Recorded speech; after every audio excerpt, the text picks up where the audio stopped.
As long as people have lived in communities, they've felt a need to know and share the news. Sometimes, news is a matter of survival. Lives may depend on knowledge of a bad storm, a plague, or an invading army. Other times, the need for news is just ordinary human curiosity. In ancient times, news spread by way of marathon runners, town criers, and good old gossip.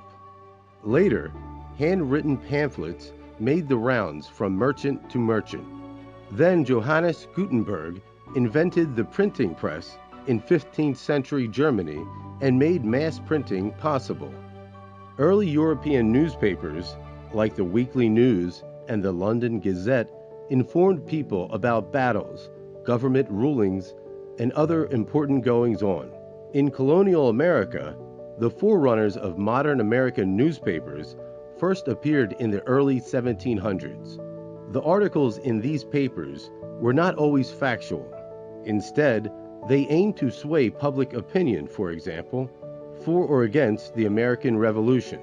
Newspapers became big business in America in the late 1800s. As they competed for customers, newspaper giants Joseph Pulitzer and William Randolph Hearst published more and more sensational stories to grab Americans' attention and wallets. This dramatic style of news became known as yellow journalism. Spotting the difference between news and propaganda, biased reporting with an agenda became more and more important. In 1896, Adolph Ochs bought the New York Times and tried to answer this need. He vowed to give the news impartiality without fear or favor. In the early 1900s, many workers, including children, suffered from terrible working conditions in factories. To report on these conditions, American journalists started to go undercover in factories for research. Investigative journalism, as we know it, was born. The news industry developed a set of standards for factual accuracy and objectivity. However, news reporting today is not always impartial.